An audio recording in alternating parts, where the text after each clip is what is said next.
Alright, next episode of Science with Surback. Today what we're going to be talking about is section 15.3 in our Intro to Chem and Physics classes. And in this section it's going to describe what happens when waves interact with one another and other objects. So I have three objectives that I would like you to meet by the end of this video. The first objective is be able to determine how a wave behaves when they hit a boundary, when they pass around an edge or an opening, and when they pass from one medium to another. Objective number 2 is determine what happens when two or more waves are in the same location. And then the third and final objective is be able to determine how a standing wave affects the medium in which it travels in. So we start out here with this concept of waves meeting boundaries. And the first thing to think about here, or the first thing that we have to know is this.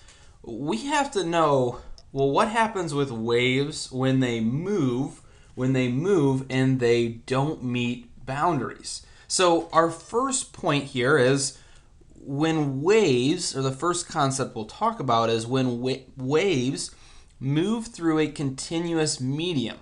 And what a continuous medium means for us, it's going to be there's no boundary. It's basically a limitless movement of that particular wave.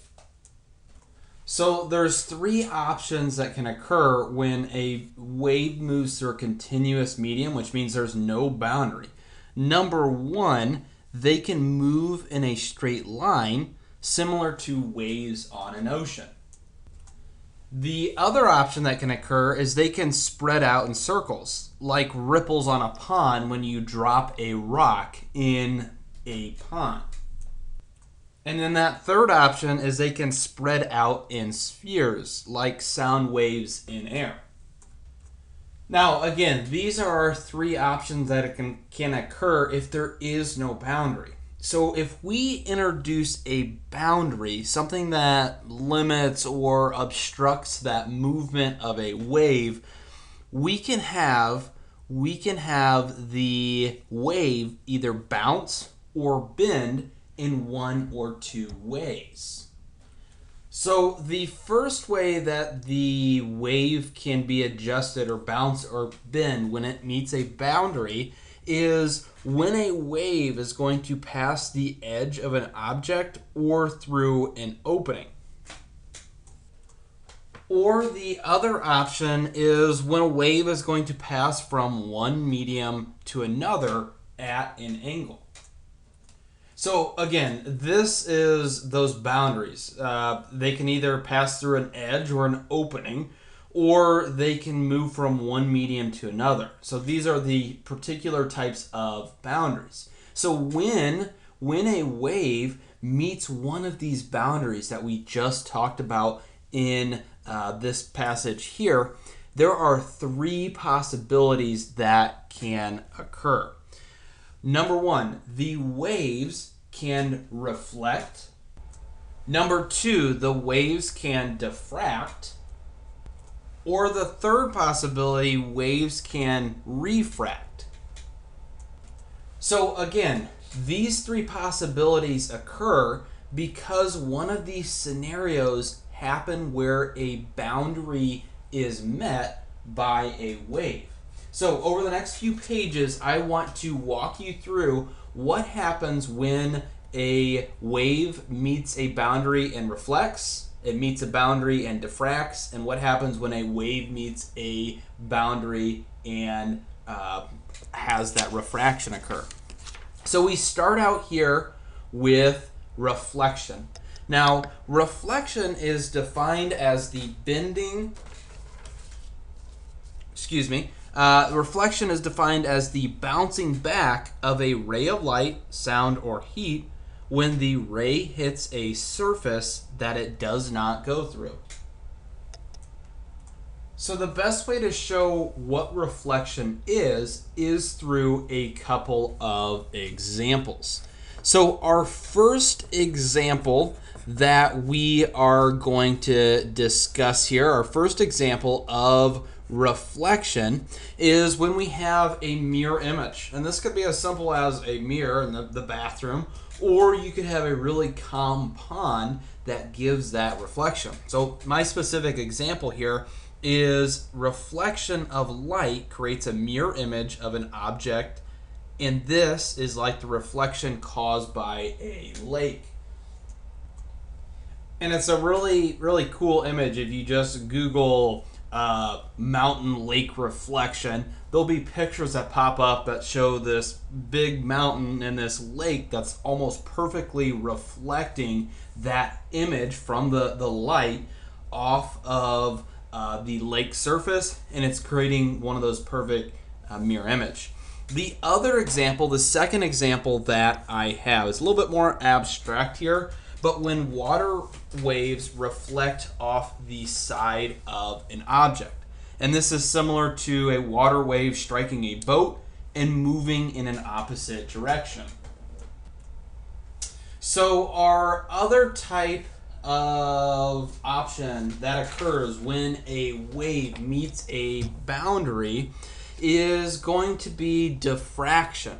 And so a diffraction is going to be simply defined as a change in the direction of a wave when the wave finds an obstacle or an edge, such as an opening. So two things are going to happen when a diffraction occurs. Number one, there's going to be a bending of a wave as they pass around an obstacle. And so the best way to describe this is if you see a large rock, a boulder, in the middle of a stream or a river.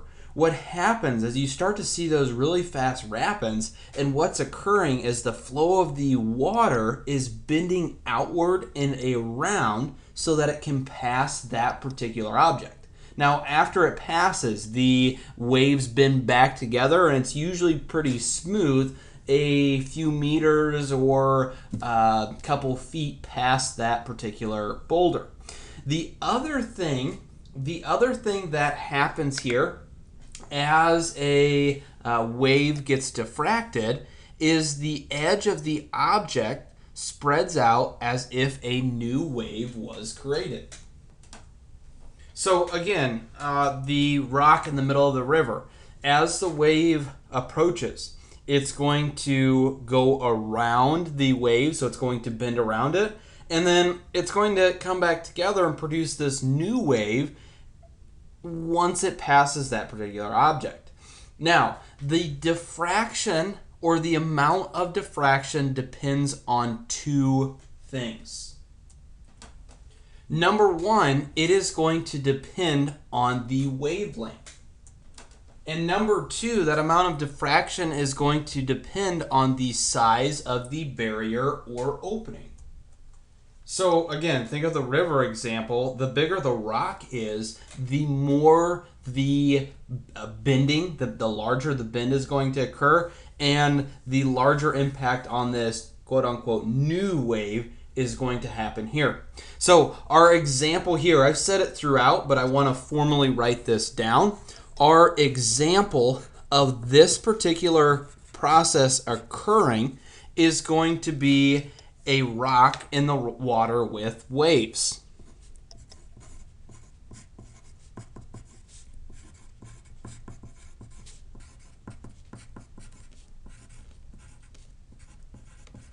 And so what happens here is this.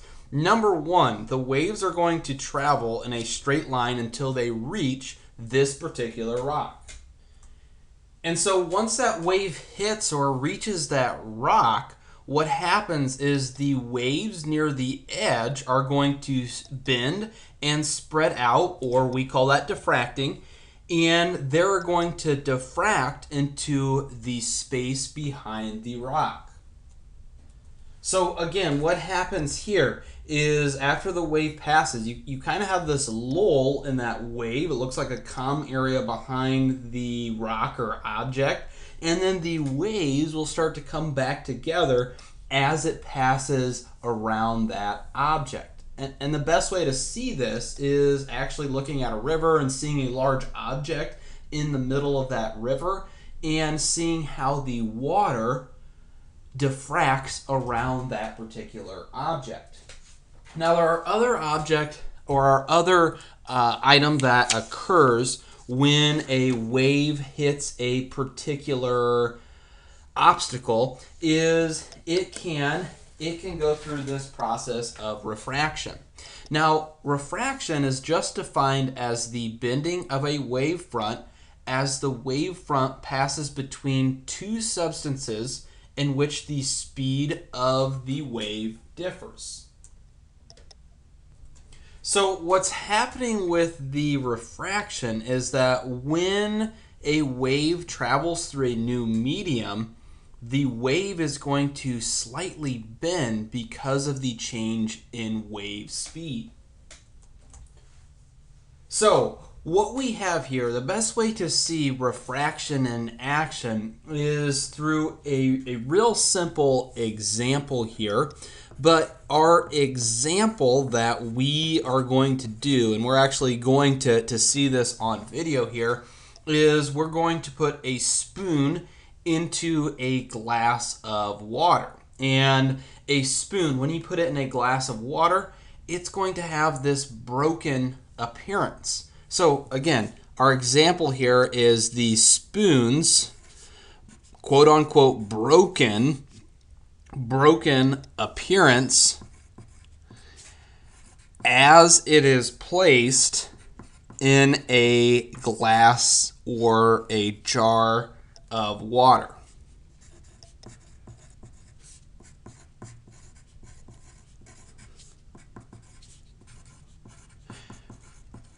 So what I have here, I'm going to change out the notes, is just a glass of water and a spoon. So I'm going to put the notes to the side here for a second. And so what happens here, and I'll probably have to adjust the camera angle, is I simply have a glass of water and I just have a metal spoon that I got from my kitchen here. And what I'm going to do is just put the spoon, and I'm going to put the spoon in the jar of water.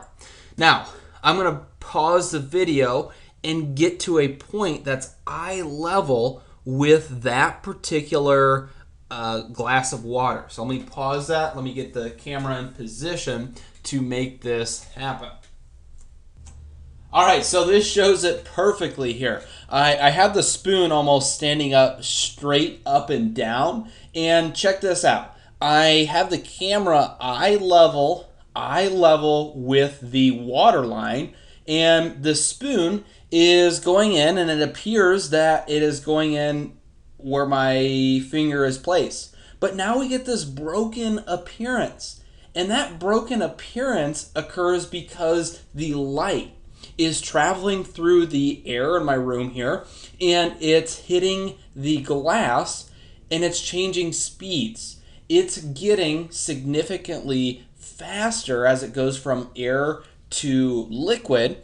And so because of that change in speed, check out how that spoon looks or appears to be broken.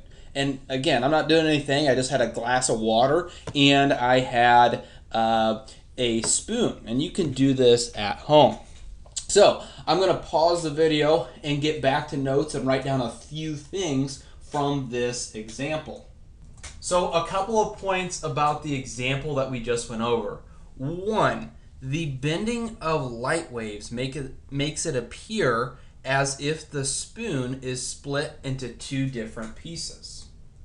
So a couple things are happening here. Those light waves, which reflect from the top of the spoon handle, pass straight through the glass and into the air and then into your eyes. And so as this happened, the light waves that are being reflected from the bottom part of the spoon start out in the water. Then they pass through the glass, and then ultimately the last step there is they pass through the air to your eyes. So there's multiple mediums that light passes through to make that spoon appear as if it was broken. And so the last point here that I do want to write down is this. The spoon is going to appear broken because one set of light waves is reaching your eyes from one direction and another set of light waves is reaching your eyes from a different direction.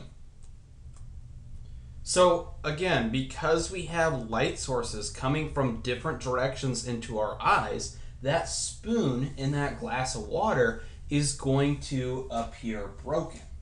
Now, another thing that we can talk about, this is when one wave hits a particular object and what happens to it with that. We had refraction, diffraction, and reflection. Now what we can talk about is, well, what happens when two waves meet?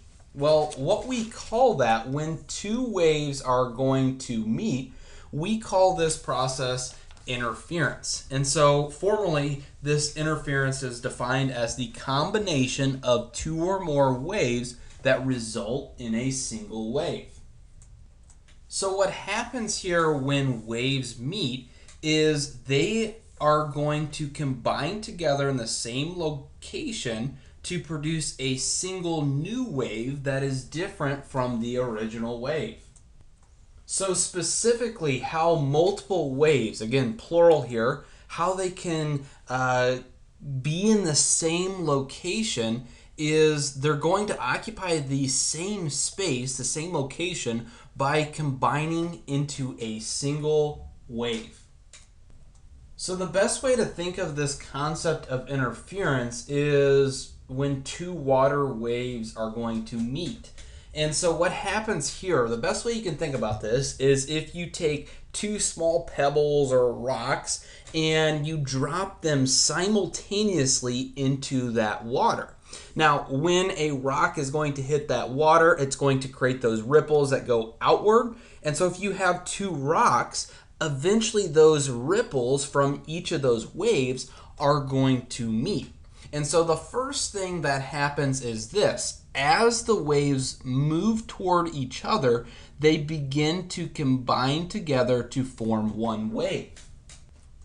So again, as they come together, they're going to combine into not two waves, but they're going to combine into a single wave. And then what happens specifically here is as the new wave forms, it is going to move in a different direction than the movement of the two waves. So again, back to my pebble example, as I put the pebbles in the water, you have those ripples, they come towards each other and they begin to combine. And instead of moving in that same direction that we had, they combine together and they'll move into a different direction, like almost an outward direction of a new sort, a new wave there. And so we have the general gist of interference. Again, we're combining two waves into one. We're occupying the same space by producing that new single wave. Now, specifically, there are two different types of interference. The first type of interference is constructive interference. And then the second type of interference is destructive interference.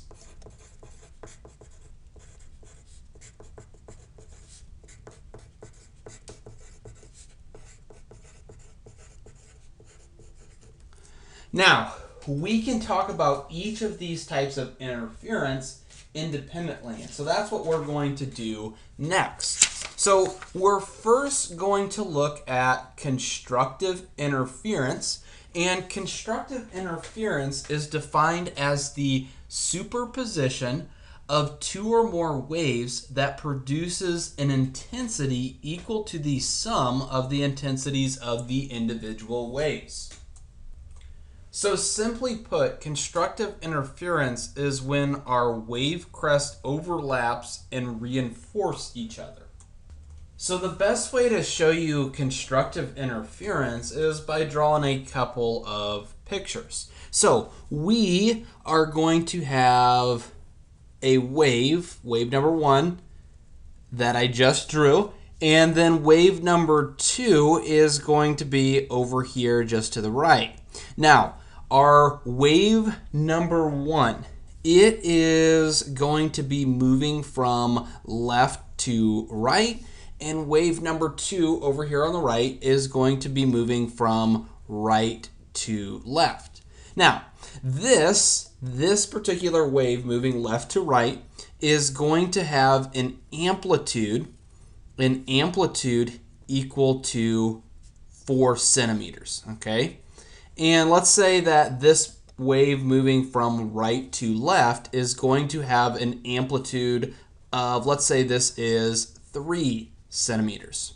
And so as they approach each other and begin to overlap that same space, what happens is this. We get one single giant wave, and because they reinforce each other, or they have an intensity equal to the individual waves, the amplitude when the waves overlap is going to be a combination of these two amplitudes. So ideally here, the amplitude would be 7 centimeters. Now, as the waves continue, what happens is this. The 3 centimeter wave continues moving from right to left, and that 4 centimeter wave continue moving from left to right. So again, I'm just going to draw arrows to represent that movement, and then I want to identify that particular amplitude. So you have the 3 centimeter wave now on the right, and you now have the 4 centimeter wave moving over here to left to right. So that's what happens here with constructive interference. You put the two waves together and we get a larger wave exactly like how we have it in this particular picture. Now, deconstructive interference, on the other hand, is going to be defined as a superposition of 2 or more waves that produces an intensity equal to the difference of the intensities of the individual waves. So for destructive interference, we have a formula that you can follow here. The intensity of the wave is going to be equal to the amplitude of the highest wave minus the amplitude of a smaller wave.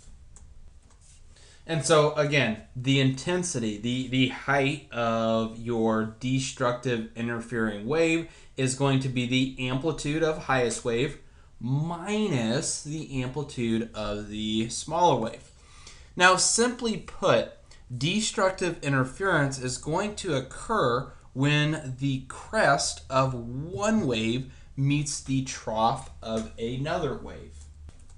And so the best way to see this is yet again through another series of pictures. So with our series of pictures here, I'm going to draw one wave, and on the flip side, I'm going to give some space here, and I'm going to draw another wave. And let's say, for example, our amplitude between this wave here on the left is going to be 3 centimeters, and the amplitude also here on the wave going down to the trough is also going to be 3 centimeters. So as these things, and I'll draw the direction of travel here, they're coming towards each other, and as they get closer and closer to one another and eventually overlap, what happens is this.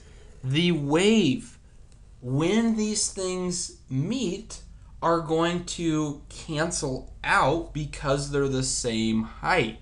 So wave height cancels out and you just get a straight line. Now, after they cancel out and meet together, those waves are going to continue, and so we're going to have this trough here on the left and the crest continue over here on the right, and they're going to continue with that same intensity of an amplitude of 3 centimeters. But it's because they were of the same amplitude, when they combine together, they cancel each other out, form that straight line, and they continue moving in that same directions as indicated by the arrows. Now, a couple of examples of our standing waves that I want to go over, and I ran out of room. A couple of examples of destructive and constructive interference is going to be this. Number one, I'm going to grab an empty sheet of paper here, a blank sheet of paper, and I'm going to go over two things.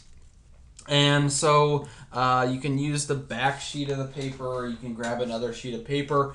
Either way, we have a couple of examples here that deal with constructive and destructive interference. So I'm going to call this wave interference examples.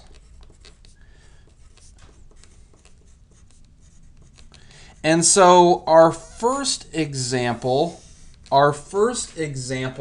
is this. It is going to be our rainbows that appear in soap bubbles.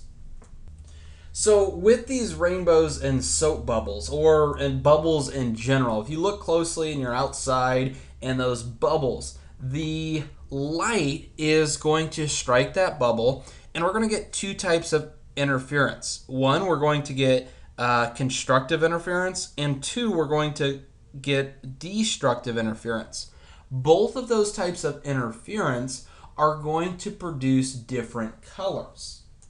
So you get constructive and destructive interference, and both of these things are going to produce different colors in those bubbles as the light strikes it. And what happens here, the result is that you get this swirling rainbow effect. The other type of specific wave interference, this was a light example, maybe I should put that. The other type of specific interference I wanted to go over is this concept called beats. Kind of similar to Beats by Dr. Dre, right? This is going to deal with sound interference. And so beats are defined as an alternating pattern of loud and soft sounds. And so with our example here with beats, what happens is this. We get constructive interference that occurs when sound arrives at your ear at the same time. Now, what happens here when we have that constructive interference is that the sound is going to appear loud. Now, our destructive interference is going to occur when a compression from one sound wave and a rarefaction from another sound wave are going to arrive together. What happens here is that the sound, when this happens, is going to be produced, is going to be softer.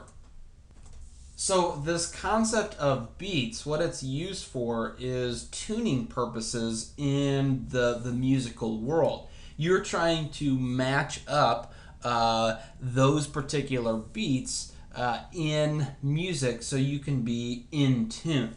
Now, our last concept that we have to talk about for this section, and actually for the introduction to wave chapters, is going to be this concept of standing waves. Now, standing waves are going to be defined as a pattern of vibrations that stimulates a wave that is standing still. So a couple of things have to be met when we have standing waves. Number one, these standing waves have or causes the medium to vibrate in a stationary pattern that resembles a loop or series of loops. And then the other thing that has to happen for a standing wave to occur is going to be two waves are going to need to be traveling in opposite direction when these standing waves occur. So we can actually represent a standing wave in two different forms. And I'm going to use the sections under nodes and antinodes to draw these particular pictures. And so the first thing is going to be this. We're going to get a standing wave that almost looks like a football. And again, we have this business here where the waves are going to be coming together. And then more notably, underneath the antinodes, I'm going to draw probably a better picture here. And that's where we get these points of a wave to crisscross one another.